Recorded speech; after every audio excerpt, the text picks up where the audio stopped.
Bienvenue sur Voyage 360. J'ai vulgarisé avec Notebook LM certains sujets. J'espère que vous allez apprécier. Bonne écoute. Et n'oubliez pas de souscrire. Bonjour à tous. Aujourd'hui, on va se pencher sur ces fameux badges d'accès haute sécurité. Vous savez, ces petits bouts de plastique qui sont devenus de vrais coffres-forts numériques. Ils nous promettent une protection absolue pour nos lieux les plus sensibles, mais est-ce qu'ils sont vraiment la solution miracle qu'on nous présente ? La grande promesse, c'était ça, en finir une bonne fois pour toutes avec les copies de badges. L'idée, c'était de créer une carte tellement sophistiquée qu'elle serait tout simplement impossible à cloner. Et franchement, sur le papier, la promesse est tenue. Pour bien saisir l'ampleur du changement, il faut faire un petit bond en arrière. On est vraiment passé d'une technologie assez simple et donc vulnérable à une toute nouvelle génération de cartes à puce qui a tout changé.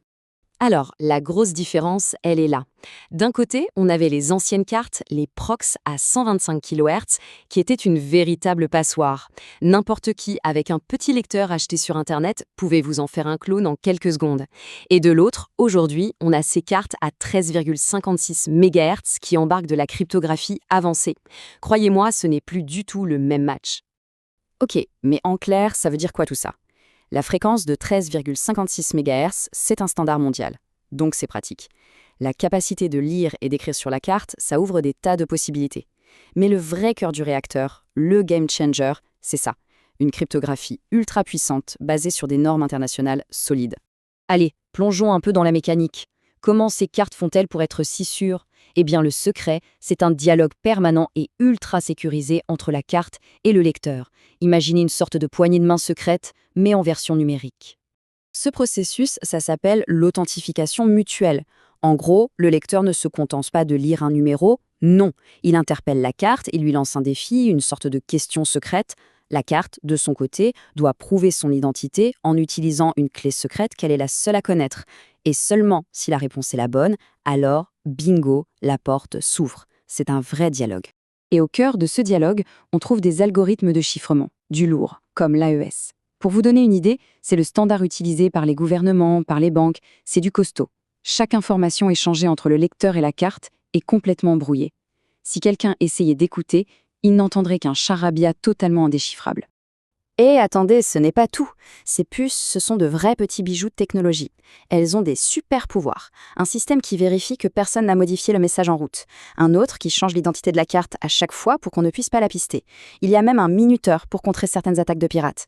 Bref, on est sur un niveau de sécurité très, très élevé, certifié EL 5+. Bon, là on se dit, ok, forteresse imprenable. La copie, c'est terminé. La sécurité est totale, fin d'histoire. Eh bien, pas tout à fait. C'est justement là que les choses prennent une tournure assez inattendue. Du coup, la question est simple. Est-ce qu'on a enfin atteint la sécurité parfaite, infaillible ? La réponse, c'est non. Un grand non.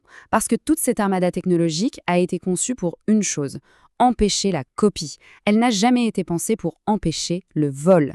Et c'est là qu'est toute la subtilité. On a construit un mur de 10 mètres de haut, avec des barbelés et des lasers, pour contrer une attaque ultra technologique, le clonage. Mais on a complètement oublié la menace la plus simple, la plus vieille du monde, le vol. Un badge volé, même s'il est impossible à copier, reste une clé qui ouvre la porte. Parfaitement. Cette phrase résume tout. On a une solution technologique brillante, absolument géniale, mais qui répond peut-être au mauvais problème. On s'est focalisé sur la fabrication de la clé, en oubliant complètement qui la tient dans sa poche. Et puis, il y a un autre sujet qu'on a tendance à oublier, le coût. Parce que déployer ce genre de système, ce n'est pas juste acheter une boîte de nouvelles cartes. C'est beaucoup, beaucoup plus cher et complexe que ça. C'est le fameux effet iceberg.